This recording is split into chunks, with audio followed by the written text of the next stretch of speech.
السلام علیکم ورحمۃ اللہ وبرکاتہ۔ ناظرین کرام، اس وقت آپ دیکھ رہے ہیں اقرا ٹی وی پر لائیو Q&A کا پروگرام۔ مفتی محمد اشفاق آپ کی خدمت میں حاضر ہیں، اور بریک سے پہلے جیسا کہ آپ جانتے ہیں پروگرام میں سوال و جواب کا سلسلہ جاری ہے۔ اگر آپ کے ذہن میں کوئی سوال ہے تو آپ بھی اسٹوڈیو کے نمبر پر فون کر کے معلوم کر سکتے ہیں، یا آج وینسڈے ہے تو خواب کی تعبیرات بھی بتا رہے ہیں، یا کسی پریشانی کا حل چاہتے ہیں تو آپ اسٹوڈیو کے نمبر پر فون کریں۔ ہماری ایک بہن نے یہ خواب دیکھا کہ وہ جہاز میں سفر کرنے جا رہی ہیں، اور وہ بھی دیکھا کہ کھانا بھی کھایا ہے، اور بعد میں جب اترے ہیں تو صاف پانی بھی نظر آ رہا ہے جو ساتھ ساتھ چل رہا ہے۔ بہت اچھا خواب ہے۔ جہاز میں سفر کرنے کے معنی ہے آپ کسی بلند مرتبے پر جائیں گی، یعنی آپ کا سوسائٹی میں نام ہو جائے گا، عزت ہوگی، اور کھانا جو کھایا ہے وہ اللہ کا رزق ہے، وہ بھی آپ کو ملے گا، اور صاف پانی یہ مال کی علامت ہے، تو مال بھی ملے گا اور رزق بھی ملے گا انشاءاللہ۔ اور ہماری ایک سسٹر نے ڈریم دیکھا ہے کہ ان کا بردر جو ہے وہ آرٹک سے چلایا get out from the home. جب یہ لوگ اوپر گئے ہیں تو وہاں پڑا ہوا تھا۔ اس کا مطلب یہ ہے the means he knows something before you, کوئی ایسی چیز ہوگی جو آپ سے پہلے اس کو پتہ چل جائے گی۔ باقی کوئی پریشانی کی بات نہیں ہے۔ حق تعالی شان ہو آپ کے گھر میں ہر چیز کی حفاظت فرمائیں۔ ناظرین کرام، جو گفتگو چل رہی تھی اسلام کا اکنامکس، نظام معیشت، سورہ حشر کے اندر اللہ تعالیٰ نے ایک آیت میں فرمایا ہے کَإِ لَا يَكُونَ دُولَةً بَيْنَ الْأَغْنِيَاءِ مِنْكُمْ، کہ یہ جو تقسیم کا نظام بنایا ہے کہ زکوٰۃ فقراء کو، مسکینوں کو دی جائے، یہ اس لیے ہے تاکہ یہ دولت مالداروں کے درمیان بلاک ہو کر نہ رہ جائے۔ جس طرح انسان کے بدن میں بلڈ سرکولیشن ہے، خون دوڑتا ہے، جب تک یہ سرکولیشن چل رہا ہے انسان ہیلتھی اور صحت مند ہے۔ اگر کسی جگہ وہ بلاک ہو گیا تو یہ بیماری کی علامت ہے۔ ٹھیک اسی طرح مال جو ہے، ویلتھ، یہ پورے دنیا کے انسانوں کے اندر گھومنا چاہیے، سرکولیشن اس کا چلنا چاہیے۔ اگر یہ چند خاندانوں کے درمیان یا چند افراد کے درمیان بلاک ہو جائے گا یہ مال، تو پھر یہ برائیاں پیدا کرے گا۔ اور آج یہ دیکھ رہے ہیں ہم کہ جو غریب ہے وہ بیچارہ محنت کے کرتا ہے دن بھر، اور اس کو اتنا ہی ملتا ہے جتنا وہ صرف کھا سکتا ہے، ہینڈ ٹو ماؤتھ، اور جو مالدار ہیں وہ اپنا مال بڑھاتے جا رہے ہیں۔ جو تقسیم کا نظام تھا اس پر عمل نہیں کر سکے، اس وجہ سے یہ سب برائیاں پھیل رہی، اور غریب کے دل میں مالدار کے لیے نفرت آ رہی ہے، اور مالدار اپنے آپ کو غریب سے اونچا سمجھ رہے ہیں۔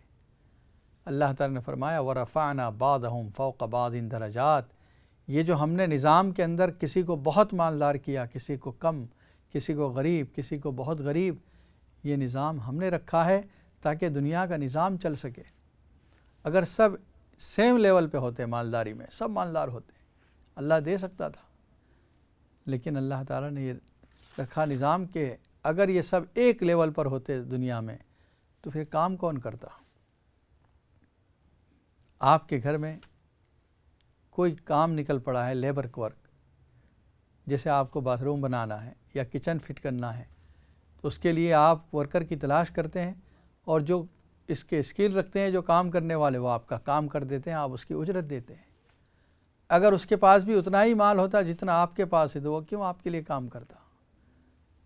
اسی طرح کوئی بلڈنگ بنانا ہے، کوئی بڑا پروجیکٹ ہے، ان سب کاموں میں جتنے لیبر ہیں یہ سب اس لیے کام کر رہے ہیں کہ وہ اجرت کے امیدوار ہیں، اور آپ کو اللہ نے مال دیا ہے، یہ سب نظام چل رہا ہے۔ اللہ تعالیٰ فرماتے ہیں نظام معیشت ہماری طرف سے ہے۔ ایک حدیث میں نبی صلی اللہ علیہ وسلم نے بہترین بات ارشاد فرمائی ان اللہ هو المسعر هو القابض هو الباسط، قیمتوں کا طے کرنے والا یہ بھی اللہ ہے۔ تو پرائز فکس کرنا گورنمنٹ کی طرف سے کوئی ریگولیٹر ہو کہ بھئی یہ اس سے زیادہ نہیں بیچ سکتے یا اس سے کم نہیں بیچ سکتے، یہ نہ ہونا چاہیے۔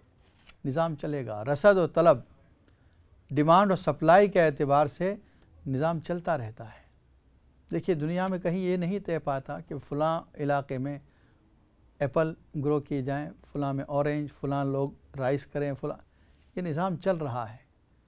ہر فارمر جو ہے وہ اپنے اعتبار سے، اپنی زمین کے اعتبار سے، کوئی رائس اگا رہا ہے، کوئی دالیں اگا رہا ہے، کوئی گیہوں لگا رہا ہے، کوئی ایپل لگا رہا ہے، کوئی لیمن لگا رہا ہے، اور برابر رسد و طلب کے اعتبار سے جتنا اس کا ڈیمانڈ اور سپلائی وہ نظام چل رہا ہے، یہ بھی اللہ کا اپنے ہاتھ میں رکھا نظام ہے، اور اسی کی وجہ سے یہ سب نظام چل رہا ہے دنیا کے اندر۔ وَرَفَعْنَا بَعْضَهُمْ فَوْقَ بَعْضٍ دَرَجَاتٍ لِيَتَّخِذَ بَعْضُهُمْ بَعْضًا سُخْرِيًّا وَرَحْمَةُ رَبِّكَ خَيْرٌ مِّمَّا يَجْمَعُونَ، رب کی رحمت یہ بہتر ہے اس مال سے جو یہ جمع کر رہے ہیں۔ یعنی یہ لوگ جو دنیا کے اندر مال جمع کرنے کے پیچھے پڑے ہیں، اللہ کی رحمت کو اگر جمع کر لیتے، اللہ کے فضل کو تلاش کر لیتے، یہ بہتر تھا۔ وَلَوْلَا أَن يَكُونَ النَّاسُ أُمَّةً وَاحِدَةً لَجَعَلْنَا لِمَن يَكْفُرُ بِالرَّحْمَٰنِ، دنیا کے اندر مال کا زیادہ مل جانا اللہ کے نزدیک مقبولیت کی علامت نہیں کہ اللہ تعالیٰ اس سے پیار کرتے ہیں، پسند کرتے ہیں، اس وجہ سے اس کو مال زیادہ دیا۔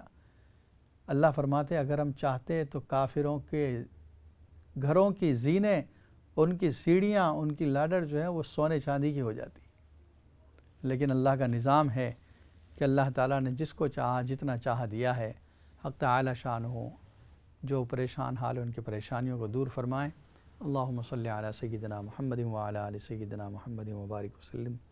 ربنا اغفر لنا ذنوبنا واسرافنا فی امرنا وثبت اقدامنا وانصرنا علی القوم الکافرین۔ اللہم انک عفو کریم تحب العفو فاعف عنا یا کریم۔ اللہم انا نسألک العفو والعافیہ والمعافاة الدائمہ فی الدین والدنیا والآخرہ۔ اللہم انا نسألک علما نافعا وعملا صالحا ورزقا واسعا وشفاء من كل داء۔ اللہم ارزقنا حبک وحب من يحبک وحب عمل يقربنا الى حبک۔ اللہم انا نسألک من خیر ما سألک منہ نبیک محمد صلی اللہ علیہ وسلم ونعوذ بک من شر ما استعاذک منہ نبیک محمد صلی اللہ علیہ وسلم۔ سبحان ربک رب العزت عما یصفون وسلام علی المرسلین والحمد للہ رب العالمین۔ السلام علیکم ورحمۃ اللہ وبرکاتہ۔